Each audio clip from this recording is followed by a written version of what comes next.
Hey guys, and welcome to another installment of the Mythic Dungeon series. Today we'll be covering the Court of Stars. This instance only has 3 bosses, but it's still quite lengthy due to the amount of trash and I guess little mini games that you have to complete. So without much further ado, let's jump right into it. Yes, I finally nailed that opening. I've been messing that up so much recently.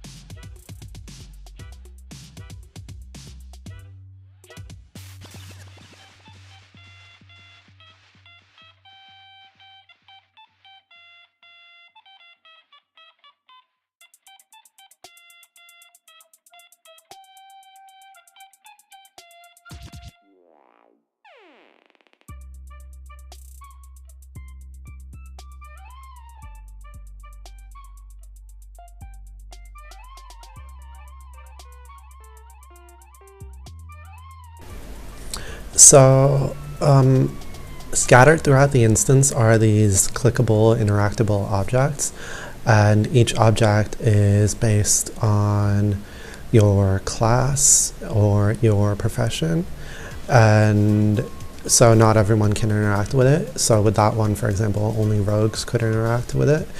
And basically, if you see one, try and click it and try and find the ones that you can use.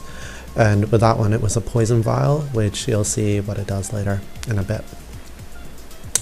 So this boss has a couple of mechanics. The main ones to watch out for are he does, I guess, like ground damage and that beam, which you just saw. And basically you just get out of that. So move out of the stuff on the ground and move out of line of the beam. So he'll spawn the orb, and the orb generally shoots right back at him. So there, see, so that one, he shot it right back at himself. And so basically you don't want to be between him and the orb, so just attack him from the side, essentially. And you may also notice that the tank and a lot of the DPS are consistently jumping. The tank kept jumping throughout the whole thing, I don't know why, like throughout the whole instance, but for this specific boss you have to jump because he puts a debuff on you, and that makes you take damage. And there's generally, in my experience, I've always gotten 3 stacks, but basically if you jump, the debuff comes off.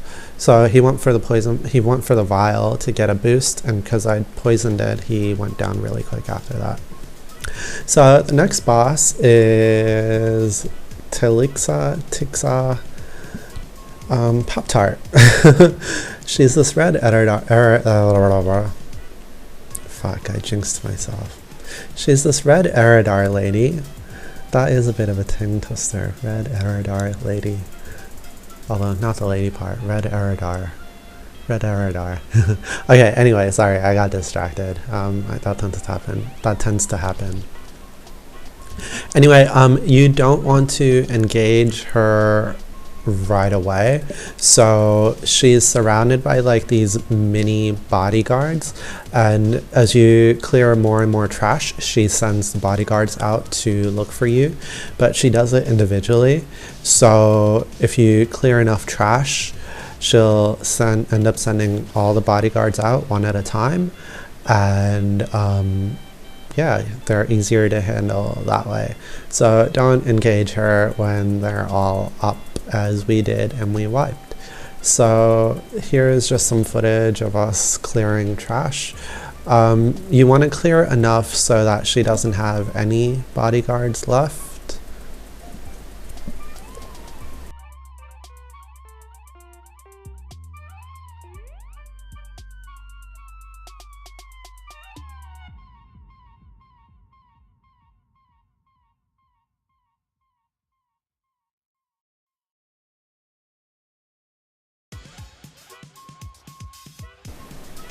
So we cleared enough trash and now she's not surrounded by any of those bodyguards which were there earlier. And so you engage her, which tends to happen.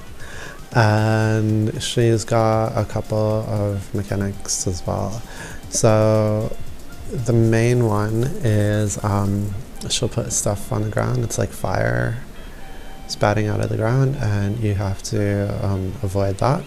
She also has a cast animation, which she does occasionally, and that's interruptible, so you want to interrupt that if you can.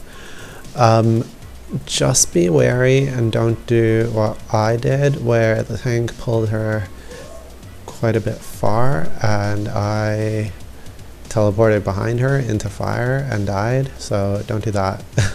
Careful of her positioning, and if so yeah, don't do that. But other than that, she's pretty straightforward. There's also ads, as you saw, and you just cleave those down.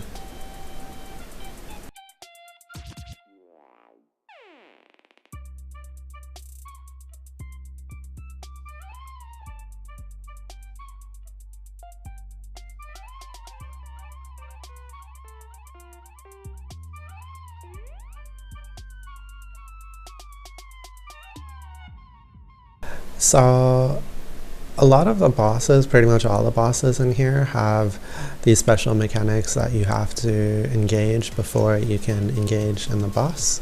So with this final boss, basically there's these suspicious nobles, and then there's these like shady individuals, and you talk to some of them, like you can see on the top right, the yellow markers, and if you talk to those, they'll give you clues as to who the bad guy is, and you have to get enough clues so that you can find out who it is. So with this specific one, the clues for us were he's wearing gloves, he's got short sleeves, and he's got a book. So we found the guy who matched that description and we spoke to him.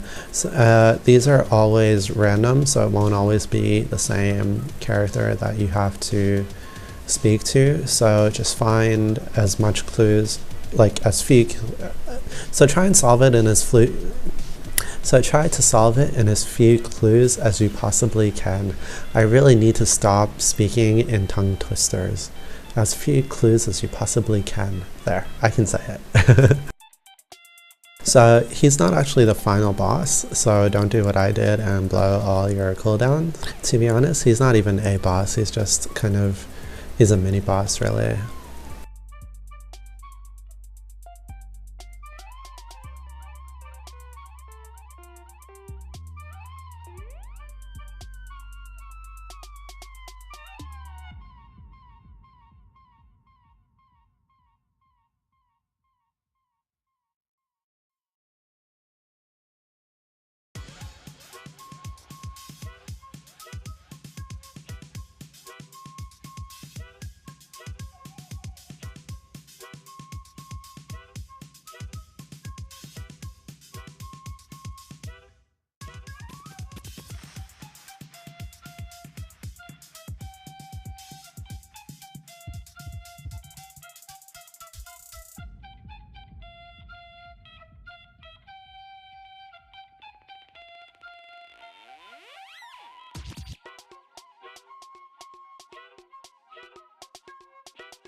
So this is the final boss of the instance. Basically he puts those wind things on the ground, avoid those. He'll also do AoE, which is unavoidable, so just maybe pop a defensive if your healer is struggling with that. He'll also teleport around randomly, and you just have to chase him down. Other than that, he's fairly straightforward, with the exception of there is quite a bit of unavoidable damage. So if you see that your health is dropping, try to pop a defensive or self-heal and just help your healer out a bit, because the mechanics, they start off pretty simple and you just get more and more of the same mechanics until at the end there's just a lot going on.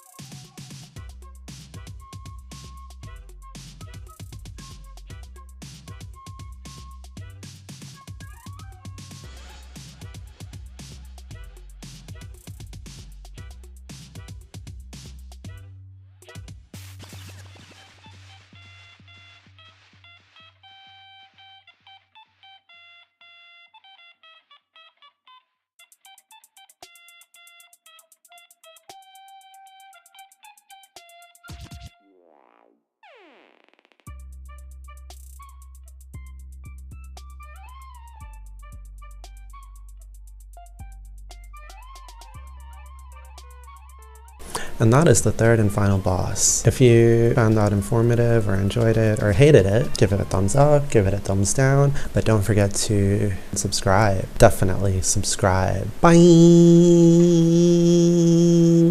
Bye.